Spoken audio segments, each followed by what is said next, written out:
جی السلام علیکم، بسم اللہ الرحمن الرحیم۔ میں ہوں عابد راہی اور آپ دیکھ رہے ہیں اسلامک کہانی ہماری یوٹیوب اور فیس بک چینل۔ سلطان شمس الدین التمش کے بارے میں ہم آج آپ کو بتائیں گے۔ ملک ہندوستان کے جن بادشاہوں اور سلطانوں نے بہت شہرت حاصل کی، ان میں سلطان شمس الدین التمش کا نام بھی سنہرے حروف میں آتا ہے۔ کہتے ہیں کہ اس بچپن میں اس کے سگے بھائیوں یا چچا زاد بھائیوں نے تاجر کے ہاتھ حسد کی وجہ سے فروخت کر دیا تھا۔ اسی وجہ سے اس کا حسن و خوبصورتی تھی۔ تاجر اسے خرید کر مشہور شہر بخارا میں لے کے گیا، جہاں اس کی اپنی رہائش گاہ تھی۔ وہاں لے جا کر اس تاجر نے اسے بخارا کے حکمران کے ایک قریبی عزیز کے ہاتھوں فروخت کر دیا۔ اس بچے نے اس خاندان کے بزرگوں کے ساتھ کچھ عرصہ گزارا۔ اس خاندان نے اس بچے کے ساتھ بہت ہی اچھا سلوک کیا۔ بچے نے اس خاندان کے ساتھ ایک غلام کی حیثیت سے کچھ عرصہ گزارا، یہاں تک کہ انہوں نے اس کو کسی اور کے ہاتھ فروخت کر دیا۔ جس نے اسے خریدا تھا اس نے اس کو ایک شخص جمال الدین چسکبا کے ہاتھ فروخت کر دیا۔ نیا مالک اس بچے کی خوبصورتی کی وجہ سے چاہتا تھا کہ اس کو نہایت مہنگے داموں فروخت کر کے، چنانچہ وہ اس بچے کو لے کر مشہور شہر غزنی چلا گیا۔ جمال الدین کے پاس اس غلام بچے کے علاوہ ایک بچہ اور بھی تھا، اور یہ بھی چاہتا تھا کہ دونوں کو غزنی میں فروخت کرے۔ ان دونوں سلطان شہاب الدین غوری کی حکومت تھی۔ اس نے بچوں کی خرید و فروخت پر پابندی لگا رکھی تھی۔ وہاں سے وہ بچوں کو لے کر بخارا چلا گیا، اور 3 برس کے بعد وہ ایک مرتبہ پھر غزنی آیا، جہاں ان دونوں بچوں پر ہندوستان سے آنے والے قطب الدین ایبک کی نظر پڑی۔ چنانچہ وہ انہیں خرید کر اپنے ہمراہ ہندوستان لے کر آیا۔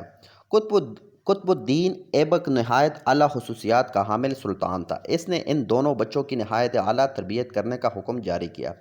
ان دونوں بچوں کو وہ بیٹا کہہ کر پکارتا تھا اور انہیں اپنے ساتھ محل میں ہی رکھتا تھا۔ دھیرے دھیرے اس بچے نے جوانی کی حدود میں قدم رکھا اور اس کے جوہر کھل کر سامنے آنے لگے۔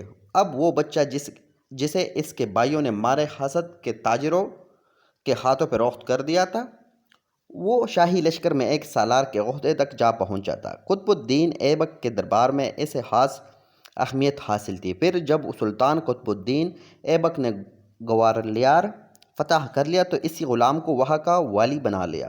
کچھ ہی عرصہ گزرا تھا تو اس نوجوان کو سلطان نے بدایون کا حاکم بنا دیا، کیونکہ اس میں بے حد و حساب قبیلے تھی۔ یہی نوجوان شمس الدین التمش تھا۔ سلطان شہاب الدین غوری جب خوارزم کی مہم سے لوٹا تو اسے ہندوستان میں افراتفری کے بارے میں اطلاعات ملی۔ چنانچہ اس نے ہندوستان کا رخ کیا۔ یہاں ککروں کو ایک خوانخوار اور بے تہذیب قبیلہ تھا، جس نے پنجاب اور سرحد کے علاقوں میں بڑی تباہی مچا رکھی تھی۔ انہی کی سرکوبی کے لیے شہاب الدین غوری غزنی سے ہندوستان آ رہا تھا۔ اس نے قطب الدین ایبک کو بھی حکم دیا تھا کہ وہ خود ایک لشکر لے کر دلی سے پنجاب کا رخ کرے۔ قطب الدین ایبک جس لشکر کو لے کر دلی سے مغرب کی طرف آیا، اس لشکر میں وہ غلام بھی ایک اہم عہدے پر تعینات تھے، جسے اس کے بھائیوں نے حسد میں آ کر فروخت کر دیا تھا۔ جب جنگ شروع ہوئی تو باغی شکست کھا کر دریائے جیلم کو عبور کر کے ایک بہت بڑے جزیرے کی طرف جانے لگا۔ یہ دیکھتے ہوئے ایک سالار نے بہت بہادری کا ثبوت دیتے ہوئے تنہا اپنے گھوڑا دریا میں ڈال دیا اور دریا کو عبور کر کے اس جزیرے کی طرف بڑھا۔ اسی دوران اس کے ساتھی بھی آگے اور انہوں نے باغیوں کو صفایا کر دیا۔ سلطان شہاب الدین غوری بھی یہ دلیرانہ واقعہ دیکھ رہا تھا۔ اس نے قطب الدین ایبک سے جب اس کے سالار کے بارے میں پوچھا کہ یہ کون جو نامرد ہے، تو اس کو قطب الدین ایبک نے بتایا کہ سلطان معظم، یہ وہی غلام ہے جس کی فروخت پر آپ نے غزنی پر میں پابندی لگا رکھی تھی۔ میں نے اسے دلی میں لا کر 1 لاکھ چتیل میں خریدا۔ اب یہ نہ صرف بہت قابل اعتماد سالار ہے بلکہ بدایون حاکم بھی ہے۔ سلطان شہاب الدین غوری نے اسے طلب کر کے اس کی خوب تعریف کی اور قطب الدین ایبک کو حکم دیا کہ اس کے ساتھ بہت اعلیٰ سلوک کرے، یہ یقیناً آنے والے وقتوں میں بڑا نام پیدا کرے گا۔ جبکہ قطب الدین ایبک اس کے ساتھ پہلے ہی بہت اچھا سلوک کر رہا تھا اور اس پر حد درجہ اعتماد بھی کر رہا تھا۔ یہ غلام دراصل شمس الدین التمش تھا، جس نے دور غلامی میں ہی بڑا نام کمایا تھا۔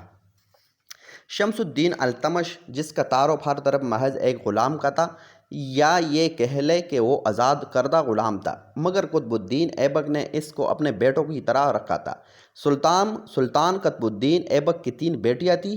اس نے اپنی ایک بیٹی کا نکاح التمش کے ساتھ کر کے اس کو معزز ترین افراد میں شامل کر دیا۔ اس وقت التمش بدایون کا حاکم تھا۔ شمس الدین التمش سلطان قطب الدین ایبک کے آخری وقت تک بدایون کا حاکم رہا۔ جب اس کی ناگہانی وفات شہر لاہور میں چوگان کھیلتے ہوئے ہو گئی تو قطب الدین ایبک کے امراء اور وزیروں نے اسے تخت نشینی کے لیے دلی آنے کے لیے کہا، تو وہ ایک لشکر کے ساتھ اور اپنے قریبی سالاروں کے ہمراہ دلی میں وارد ہوا، جہاں اس کی تخت نشینی کی رسم ادا کی گئی۔ تخت نشین ہونے کے بعد اس نے شمس الدین کا لقب اختیار کیا اور تاریخ میں اسی نام سے مشہور بھی ہوا۔ سلطان شمس الدین التمش نے 607 ہجری میں تخت کو سنبھالا۔ ہندوستان کا سلطان بننے کے بعد اس نے سلطان قطب الدین ایبک کی امراء اور درباریوں کو خوب نوازا۔ اسی طرح اس نے تمام بڑے بڑے سالاروں کو بھی خوب نوازا تاکہ لشکر مضبوط و مستحکم رہے، مگر ایک گروہ جو کہ امراء میں مشتمل تھا، انہوں نے شمس الدین التمش کو قبول نہ کیا۔ ان میں اکثریت ترک سرداروں کی تھی۔ انہوں نے بعض افراد کے ساتھ مل کر دلی کے نواحی علاقے میں ایک زبردست لشکر جمع کر لیا۔ بھلا یہ کہ کیسے ممکن تھا کہ اس کی خبر وقت کے سلطان کو نہ ہوتی۔ چنانچہ سلطان شمس الدین التمش نے بھی لشکر کو تیاری کا حکم دیا اور دونوں لشکروں کا آمنا سامنا ہو گیا۔ ان باغیوں کو عبرتناک شکست ہوئی۔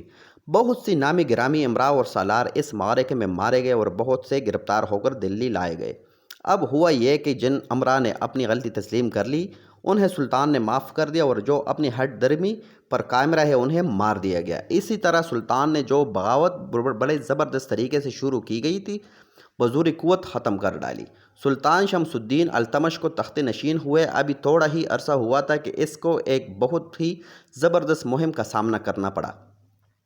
ہوائیوں کے سلطان شہاب الدین غوری کا ایک غلام تاج الدین یلورز نامی اس کے خلاف اٹھ کھڑا ہوا۔ چنانچہ شہاب الدین غوری کا کوئی بیٹا نہ تھا، چنانچہ اس نے اپنے غلاموں میں سے ہی قابل اعتماد غلام مختلف علاقوں پر حاکم بنائے ہوئے تھے۔ سلطان کے ہاں صرف ایک بیٹی پیدا ہوئی تھی۔ تاج الدین یلورز کرمان میں ہی رہتا تھا، جب وہ سلطان شہاب الدین کی طرف سے حاکم بنایا گیا تھا، مگر سلطان کے انتقال کے بعد غزنی کے تخت پر تاج الدین بیٹھ گیا۔